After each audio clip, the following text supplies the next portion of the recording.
C'est que Je suis en train de réaliser que je n'ai pas lancé l'enregistrement, Valérie.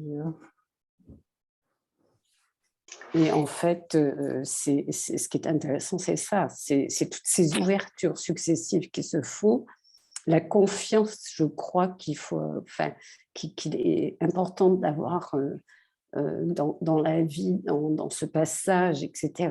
Et effectivement, vivre le moment présent dans l'amour autant qu'on peut, inconditionnel bien sûr, enfin autant qu'on peut avec sa personnalité. Et je trouve que ça permet une grande sérénité, un grand apaisement de ce qui se passe. Et puis ce qui doit se passer se passera. Après, on ne peut pas tout maîtriser, on ne peut pas toujours tout avoir. Donc, ça se fait naturellement. Plus on travaille dans tout ça, plus ça apaise en fait vis-à-vis de la mort, je trouve. Et Catherine? Ah oui, très, très sereine. Je dirais presque, je n'ai pas osé aller jusque-là, mais pressée de rentrer à la maison. En fait, j'ai l'impression que ma vie ici, c'est un peu de l'illusion et que ma vraie vie, elle est de l'autre côté. Ça. Et donc, une question justement, est-on réellement soi-même de l'autre côté? Oui. Ben oui, parce que pour moi, c'est notre vraie nature qui est de l'autre côté, qui vient s'incarner dans notre corps pour faire l'expérience de la vie. Et donc, on va se libérer de ce corps qui, en vieillissant, devient douloureux, difficile. Et donc, on va être libéré du corps pour pouvoir vivre pleinement notre vraie nature, qui est amour, joie, lumière. Et puis, continuer à évoluer. C'est passionnant, l'au-delà.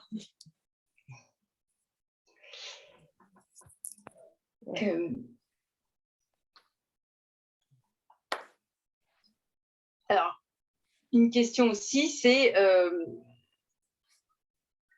que te disent ces gens qui sont méchants? Comment est-ce possible qu'il y ait de la méchanceté, de la violence? Sur Terre? Sur Terre, oui. C'est pas évident la question. Tu ferais des âmes plus que des gens, des titres en face de toi. Que te dit quand ces gens sont méchants? Comment est-ce possible qu'il y ait de la méchanceté? Oui, c'est sur Terre, oui. Alors, pour moi, en fait, c'est juste une histoire de conscience. C'est juste, j'ai souvent l'image du cheval avec les œillères comme ça, et puis voilà, il y a des gens qui vont être hyper conscients, puis des gens qui vont être moins conscients, et ça n'empêche que l'âme, elle est pure. Dans ma manière de voir les choses, l'âme, elle est pure, quoi qu'il se passe. Et puis sur Terre, effectivement, suivant ce qu'on a vécu, la méchanceté peut très bien se présenter. Mais je pense qu'à la base, l'âme, elle est pure.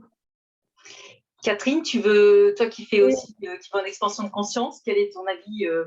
Donc, pour moi, les méchants, il n'y a pas des gentils et des méchants, il y a juste des structures de personnalité qui sont construites en fonction de notre histoire d'incarnation.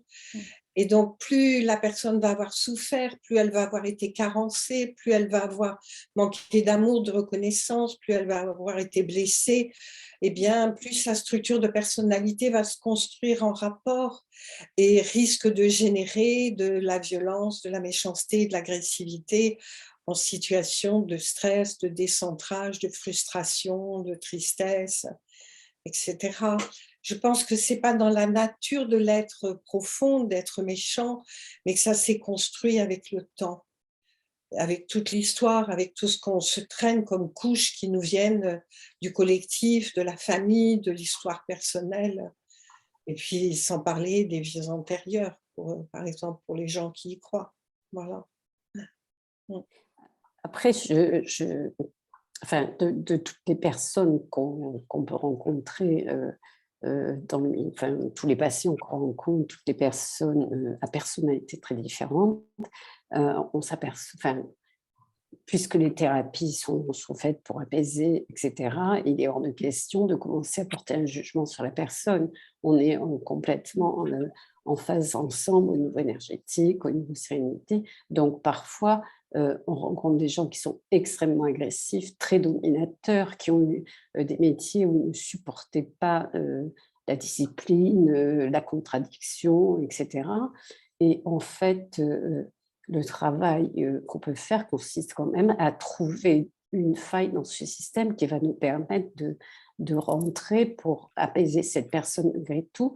Et il n'y a vraiment aucune difficulté, même si ça prend du temps, il y a toujours un moment où on trouve ce chemin au cœur de la personne qui est la véritable, je dirais, le diamant du cœur. Et après, en fonction des circonstances de la vie, de l'éducation, de la voie que la personne a prise, malheureusement, pas forcément la bonne, l'agressivité, la méchanceté, ça traduit de toute façon un mal-être.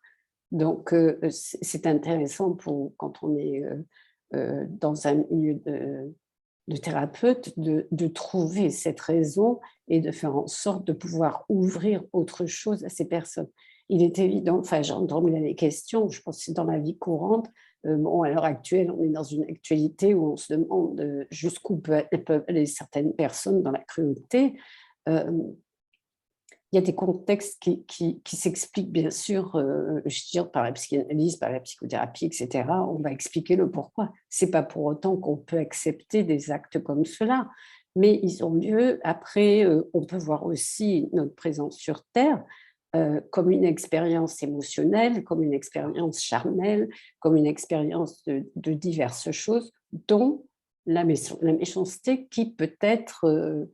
une fois que le passage a eu lieu et qu'on est retourné dans une autre vie, vont nous permettre de comprendre certaines choses qu'à un niveau décorporé, on ne peut pas comprendre. Ça, ce sont des hypothèses. Je n'affirme rien de façon formelle. Et voilà, ce sont simplement des pistes de travail qui peuvent être intéressantes. Et je trouve que c'est assez passionnant de se poser toutes ces questions, de chercher des réponses que, bien sûr, on ne trouve pas, mais... entre tout ce qu'on découvre au niveau physique aujourd'hui, astrophysique et spiritualité, on a quand même beaucoup d'informations. Bien sûr, il faut faire la part des choses, mais c'est très, très intéressant justement, c'est ce qui permet de développer un amour inconditionnel, dont parlent d'ailleurs très souvent les bouddhistes, parce que c'est dans chaque individu, il y a vraiment quelque chose de bon à trouver. Alors, il est clair qu'on n'est pas là pour faire la psychothérapie de tout le monde. On peut comprendre, on n'est pas obligé d'accepter. Et malheureusement, parfois, on subit. Merci, Eliane. Catherine, tu veux réagir sur cela ? Je pars du principe qu'on a tous au fond de nous cette dimension de lumière et de perfection. Et quelle que soit la culture, quel que soit le pays, l'endroit du monde, partout, les peuples disent que nous portons au fond de nous cette perfection. Alors, tantôt, elle peut s'exprimer, tantôt, il y a une histoire, une souffrance, un contexte qui font qu'elle ne s'exprime pas. Peut-être un choix d'incarnation, ça, je ne sais pas du tout. Mais je pense que rien n'est jamais perdu et qu'il y a toujours une étincelle de lumière qu'on peut reconnecter chez quelqu'un dès l'instant où on la reconnaît, cette étincelle, et où on demande à s'adresser à elle, où on la visualise en parlant à la personne. J'ai vu bien souvent des gens bourrés de colère, explosés, violents, agressifs, et juste en les regardant dans cette lumière à l'intérieur d'eux, la violence disparaît, c'est juste un rayon d'amour qui part vers cette personne et tout s'apaise, tout se lâche, tout se défait et à ce moment-là, un vrai dialogue peut s'installer. J'ai vu ça très, très souvent dans des situations de travail, par exemple, quand les gens pètent les plombs. Le fait de se centrer soi sur le cœur, sur sa lumière intérieure, et de considérer que l'autre a la même chose au fond de lui, cette lumière et cette dimension du cœur, eh bien, on peut entrer en relation avec cette partie, même si c'est un gros méchant ou une grosse méchante. Voilà. Et Catherine, toi qui fais de l'expansion de conscience, est-ce que tu peux répondre à cette question sur est-ce que les âmes qui se sont allées vers un tunnel sombre, donc qui ont eu des EMI négatifs quelque part, est-ce qu'elles seront invitées, si elles ont des expériences négatives au départ, est-ce qu'elles seront invitées à aller vers… Bien sûr, bien sûr. En fait, elles sont prisonnières de leur peur. On vit la même chose quand on fait des états d'expansion de conscience ou quand on fait des expériences avec les plantes sacrées par exemple. Et les personnes qui sont coincées dans leur peur, dans le contrôle, dans leurs croyances, eh bien restent coincées dedans jusqu'à ce qu'elles acceptent de lâcher prise. Et à ce moment-là, de se laisser porter par la vie, en tout cas là par les énergies de l'au-delà. Et à ce moment-là, elles se libèrent et elles s'en vont vers la lumière. Et c'est important, moi je dis toujours, c'est important de leur parler à ces âmes qui s'en vont et de leur dire, va vers la lumière, n'aie pas peur, va vers la lumière, lâche tes peurs, va vers la lumière, et d'envoyer de l'amour pour accompagner. Le tunnel sombre, les expériences sombres, pour moi, elles sont en lien vraiment avec les peurs, les doutes, les croyances de la personne, de son vivant, et qu'elle retrouve de l'autre côté. Donc, si on peut les informer, si tout le monde pouvait voir ce film, ça adoucirait bien des départs, ça serait magnifique. Alors, il y a quelqu'un qui demande, Catherine, tu as l'air de connaître complètement comment c'est structuré dans l'au-delà. Oui. Des expériences personnelles, c'est pseudonyme. Et peut-être, est-ce que tu peux nous parler de cette structure de l'au-delà? Oui, je vais parler des états d'expansion de conscience qui sont des états qui permettent de revivre ce que Audrey a vécu sans mourir. C'est-à-dire sont des états qui permettent de monter dans ces plans et notamment d'aller dans cet espace de lumière et d'amour infini, absolument sublime, qu'on peut atteindre avec des techniques comme de la méditation sur une certaine durée, c'est pas en 5 minutes, ou avec des techniques corporelles comme du yoga, du qigong, de la danse sacrée, même de la course à pied, on peut aller dans des états comme ça. On peut y aller avec des visualisations, avec du rêve éveillé, avec des sons, avec la musique. Enfin, il y a des plantes sacrées, on peut y aller avec plein de techniques. Et donc, on va revivre ce que décrivent les personnes qui ont vécu des EMI, des NDE, comme Audrey. Et souvent, dans les séminaires que je fais, on a des personnes qui ont vécu des NDE qui disent « Mais c'est incroyable, je suis retournée là où j'avais été ». Ils sont tout émerveillés, tout heureux parce qu'avec ces techniques, on peut retourner dans cet espace de lumière et d'amour magnifique. Et donc, cet espace de lumière et d'amour, c'est là où on arrive lorsqu'on est décédé. On a souvent, quand on accompagne les âmes, on a souvent des âmes des lignées qui viennent les chercher. On entend des prénoms quand on arrive et qu'on accompagne des âmes, par exemple, mais sans accompagner des âmes, on peut y aller. Et puis, on peut visiter, on peut se promener, on peut recevoir des soins, on peut recevoir des initiations, de l'enseignement, on peut faire des rencontres, comme le décrit Audrey, d'êtres de lumière, d'anges. Enfin, les gens décrivent, chacun en fonction de sa culture, tout ce qu'on peut voir là-haut, qui est absolument magnifique, qui amène très souvent des larmes de grâce. Et puis, on va se promener, on peut aller visiter, donc il y a plein d'espaces différents.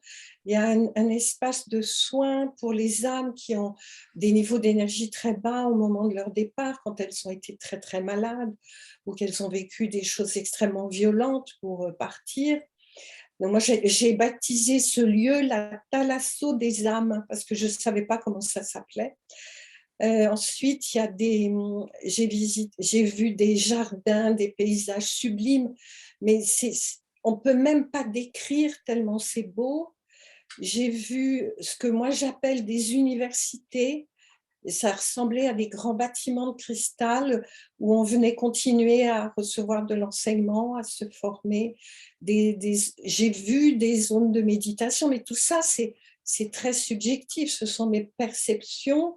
J'ai perçu des énergies et mon mental a collé des images sur les énergies que j'ai perçues. Donc, il y a plein de zones différentes. On peut voir, suivant les plans où on monte, parce qu'on peut aller très, très loin, des chambres d'or, des cathédrales de cristal, des ashrams de cristal, rencontrer les maîtres, les guides. Voilà, je vais pas... C'est ce que j'ai vécu depuis 40 ans d'expérience de ces états d'expansion de conscience. Voilà. Merci Catherine. Il y avait une question sur la science. Où en est la science sur l'étude de ces phénomènes? On vous donnera, avec le replay qui sera en ligne demain, on vous donnera les liens et vous pouvez regarder mon premier film, en fait, Et si la mort n'existait pas, donc, a été fait avant celui-ci que vous venez de voir, et qui est justement sur où en est la science sur la vie après la mort et qui présente l'étude scientifique de tous ces phénomènes. Donc, il est en gratuit sur YouTube. On vous enverra, c'est sur mon site internet, de toute façon, il y a les liens qui sont dessus. On vous enverra les liens demain. Donc voilà, donc comme ça, vous aurez la réponse à cette question. Et il y a une question sur le pardon. Je sais, Catherine. Je voudrais répondre. Voilà, j'allais te proposer. Ah oui. Le pardon. Alors, tu as vu la question? C'est quoi pardonner? Alors, j'accompagne avec mon frère, ma soeur, notre mère qui est en fin de vie. C'est quoi pardonner? Doit-on tout pardonner? Alors, je me questionne pour tenter de mieux l'aider. Peut-on pardonner à quelqu'un quelque chose qu'il a fait à autrui, mais pas à soi? Non, c'est juste, simplement, c'est le pardon, c'est en deux mots, c'est par le don de l'amour. C'est rétablir le lien d'amour, le pardon. Ce n'est que ça.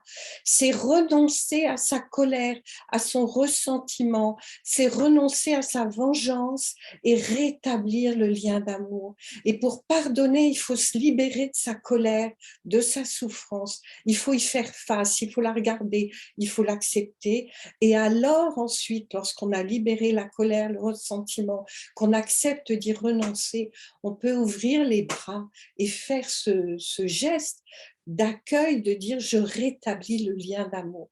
Et le pardon peut demander du temps parfois, plusieurs années pour des grandes souffrances, des choses très douloureuses, très difficiles, mais on y arrive toujours. Depuis 40 ans que je suis médecin et puis psychothérapeute depuis 30, je ne sais plus, je compte même plus les années. Je dirais que j'ai toujours veillé à ce que le pardon termine le travail que nous faisions. Et c'est libérateur. Je me libère de mes chaînes en pardonnant. Je pardonne à celui qui m'a fait souffrir ou celle. Je pardonne à celui qui ne m'a pas donné d'amour. Je pardonne qu'il n'a pas été parfait. Et il y a un pardon très important, c'est le pardon à soi-même. Parce que je n'ai pas été parfait, parce que j'ai eu peur, parce que j'ai fait des erreurs, etc. Et donc, le pardon, on ne peut pas pardonner pour quelqu'un qui a fait du mal, mais on peut envoyer de l'amour. L'amour, c'est la seule réponse. Et donc, on peut faire Ho'oponopono, désolé, pardon, merci, je t'aime. Et demander à la maman, par exemple, si elle se sent capable de faire ce pardon ou si ses enfants se sentent capables de lui pardonner pour la libérer. Parce que le pardon retient. Le pardon empêche de... Quand il n'y a pas de pardon, la personne ne peut pas partir. Et j'ai vu une maman, par exemple, rester pendant des jours et des jours comme un légume sur son lit, alors personne ne comprenait pourquoi elle ne partait pas. Et ma patiente, je lui disais, tu n'as pas pardonné à ta maman, elle attend ton pardon pour partir. Et le jour où j'ai reçu un appel téléphonique me disant « J'ai senti enfin que je pouvais pardonner à ma mère, j'ai senti partir un rayon d'amour depuis mon cœur de lumière. Dans l'heure qui a suivi, la maman est partie de l'autre côté. » Le pardon est très, très important. C'est une démarche d'amour, ce n'est que ça. Il y avait une question aussi intéressante. Ma maman est partie il y a 15 jours. Comment continuer à l'accompagner? Lui envoyer de l'amour, de la lumière et lui dire d'aller en paix, d'aller vers la lumière, d'aller vivre sa nouvelle vie. Tous les jours, envoyer de l'amour. On peut mettre une petite bougie, on peut mettre une fleur, on peut mettre une corbeille de fruits, une offrande, quelque chose, une photo. Et chaque jour, envoyer de l'amour. L'amour aide. Je ne sais pas. Surtout de ne pas retenir.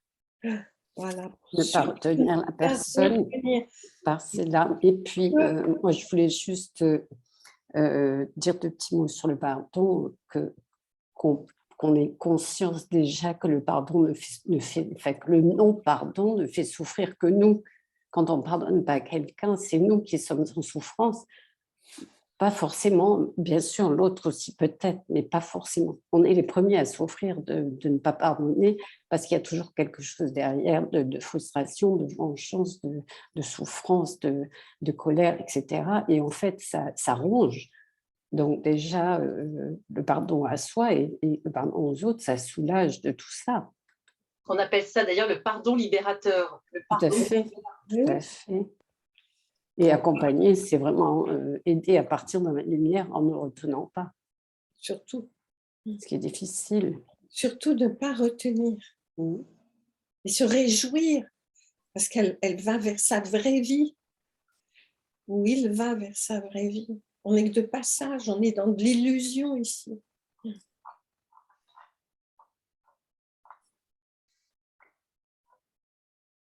Quelqu'un d'ailleurs, tu parlais de Ho'oponopono et il y a quelqu'un qui dit la prière préférée de maman était « Pardon, merci, je vous aime, mon Dieu Oui, c'est tout à fait ça. ».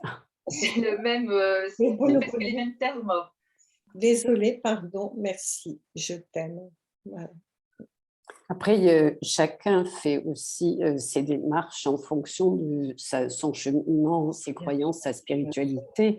Il y a énormément de chemins possibles.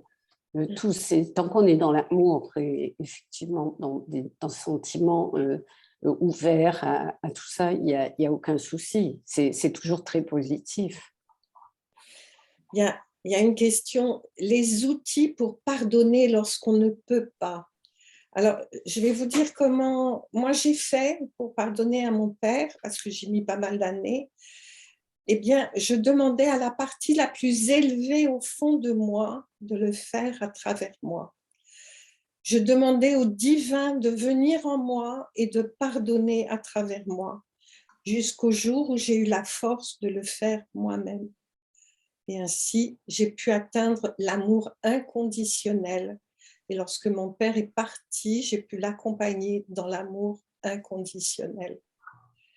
Donc, je dis toujours, j'appelle ce qu'il y a au fond de moi de plus beau, de plus pur, de plus lumineux, de plus amour, à agir à travers moi. Et Catherine, puis-je te demander si tu as eu des contacts avec ton papa depuis? Oui, pas des manifestations physiques, mais quand je pars en expansion de conscience sur les ateliers, je le vois et de temps en temps, il vient me parler, on échange beaucoup d'amour. Je vois mon grand-père, je vois mon frère, je vois ma mère. On voit, les participants voient beaucoup leurs défunts, les prennent dans leurs bras, font des choses qu'ils n'ont jamais faites auparavant. Par exemple, sur Terre, ils n'osaient pas se prendre dans les bras et puis arriver là-haut, ils se prennent dans les bras. Les stagiaires décrivent les échanges d'amour avec leur maman, leur frère, la personne partie. Oui, dans ces états, oui. Et as-tu vu un changement chez ton père depuis qu'il est passé de l'autre côté? Ah ben, il est magnifique de l'autre côté. Oui, je vois plus que son être de lumière, je vois plus l'enveloppe, je vois plus le père qu'il était. Mais c'était pas un monstre non plus, mon père. Hein. On avait vécu des choses difficiles, donc j'avais un travail de pardon à faire. Et c'est vrai que de l'autre côté, je ne le vois que dans sa lumière. Je vois plus la couche d'ombre autour de lui. Je peux. En fait, pardon. Toi, je t'en prie. Non, je dis, dans les expériences que j'ai vécues sous d'autres formes, ça a commencé par la méditation et il est vrai qu'il y a tout d'un coup, après quand même quelques pratiques, j'ai fait aussi des expériences avec des plantes médecines, etc., de l'hypnose régressive et il est vrai qu'on a accès à... Alors, je ne sais pas dire à quoi, parce que je ne peux pas dire à des choses, à des événements, à un champ de possibles énorme, avec une ouverture incroyable sur tout ce qu'on n'arrive pas, tout ce sur quoi on n'arrive pas à mettre des mots, parce que c'est très difficile de traduire quelque chose qui n'existe pas avec des mots courants qui existent. Et je crois qu'il y a une grosse difficulté à ce niveau-là, parce qu'on a beau raconter, ça perd de sa valeur en le racontant parce qu'il y a énormément de sensations, il y a des couleurs qui n'existent pas, il y a des visions, enfin, je ne sais pas comment dire, des visualisations qui sont très difficilement exprimables. Par exemple, quand on rêve, tout le monde rêve. Quand on rêve, on reconstitue une histoire par des flashs parce qu'on a besoin d'expliquer. Mais en fait, si on réfléchit bien, on a juste quelques flashs d'images qui sont très difficiles à expliquer. Dans toutes ces expériences qu'on peut vivre, c'est un peu la difficulté, c'est transmettre ce qu'on a vécu pour être compris, en sachant très bien que c'est quasiment impossible. Et c'est là qu'est la difficulté. Mais je trouve intéressant toutes ces émissions, tous les films et tout ce que tu as fait, toi, Valérie, c'est que ça donne accès à des personnes qui ne sont pas du tout sensibilisées au sujet. Ça leur donne accès à cette ouverture et ça leur permettra, j'espère, de plus approfondir et creuser le sujet avec toutes les possibilités qu'il y a aujourd'hui. Mais il est vrai que quand on vit certaines expériences, et quand même, ça traduit toujours un amour inconditionnel. C'est le thème récurrent, je veux dire, tout ce qui est vécu. C'est clair. Il y a quelqu'un qui demande, peut-on montrer ce film à une personne en fin de vie? N'est-ce pas trop violent? Les seules images violentes, c'est au début quand on parle de MI négative, Ouais. et qu'on explique qu'effectivement, c'est nos propres émotions qui créent ça. C'est les seules images peut-être un peu difficiles. Qu'est-ce que vous en pensez? Mais Catherine, toi qui es médecin. Non, mais je pense que si on a parlé du film avec la personne, si on lui a expliqué, et si elle est d'accord pour le voir, je le montre, il n'y a pas de souci. Je n'ai pas eu l'occasion de le faire. Je le distribue beaucoup autour de moi. Oui, moi aussi. Mais je connais des personnes âgées qui l'ont vu, en tout cas, des personnes de 80 ans qui l'ont vu. Hein. Ça peut tellement aider pour un passage en douceur et dans la paix et la sérénité. Il ne faut pas rater une occasion d'amener de la paix, de l'amour. Et donc, ce film, c'est un message d'amour, de paix et de sérénité. Donc, moi, je suis assez pour le montrer. Mais on ne peut pas le montrer malgré la personne. Il faut qu'elle soit d'accord, il faut qu'on la prépare, qu'on lui en parle et qu'on lui dise c'est vraiment quelque chose de beau. Et puis pas attendre la fin de la vie, le montrer avant que la personne soit mourante. Si tout le monde pouvait voir ce film, ça changerait tout. Moi, je le suggère à un maximum de gens. Après, ils font ce qu'ils veulent. Mais au niveau des patients, je le suggère beaucoup plus fortement. Mais j'amène quand même d'abord l'entretien à ce niveau-là. Et après, je dis, voilà, il existe des témoignages qui ont été filmés, etc. etc. quoi. C'est sûr que ce n'est pas du temps blanc, mais c'est vraiment aussi, et puis ça permet aussi aux familles, parce qu'il n'y a pas que les personnes concernées il n'y a pas que le mourant, entre guillemets, il y a aussi tous les proches, les aidants, et c'est très douloureux pour eux. Et franchement, oui, puis ça donne matière à parler, la mort, le passage. À regarder la mort, et plus l'aseptiser comme ça l'a été pendant longtemps. Ouais. Et moi, je conseillerais, si quelqu'un n'est pas du tout ouvert à ces sujets, peut-être de commencer avec le premier film. Oui, bien sûr. Tout à fait. Négatif. Et où en est la science sur ces phénomènes? Il dure 50 minutes, donc il est assez court. Et c'est une première étape pour quelqu'un qui pense qu'il n'y a rien. Oui, tout à fait, oui. Y a-t-il d'autres questions? En fait, il y a souvent, dans ce genre de film, il y a souvent plus de réponses que les questions qu'on s'est posées parce que les personnes qui sont novices, entre guillemets, ne se posent pas autant de questions et d'un coup, elles ont un apport d'informations important. Il faut le temps que ça se distille. Ah, il y a quelqu'un qui dit en effet, pour ma part, j'ai trouvé une sorte d'apaisement depuis que j'ai vu votre premier film. Donc ça, c'est le deuxième que vous avez vu ce soir, il y a 10 jours. Donc, effectivement, voilà, ça peut être bien de voir le premier en premier. Voilà. Et c'est vrai Donc, conclusion, au troisième film, tout le monde sera très au fait de tout ça et apportera les témoignages qu'ils ont recueillis autour d'eux.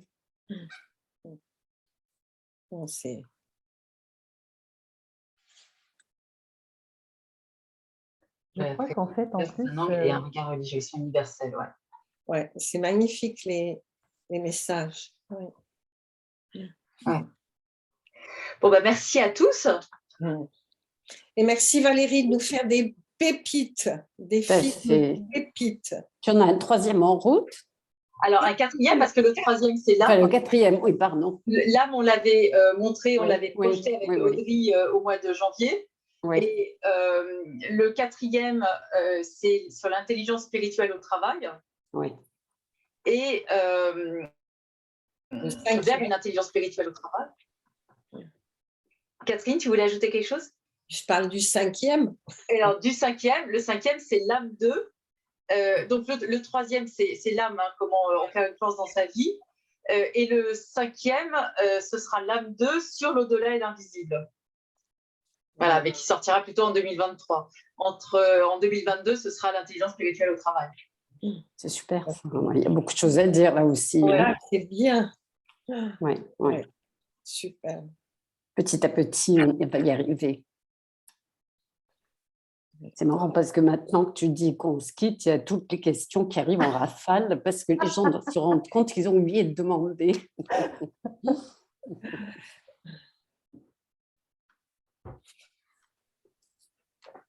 Ok.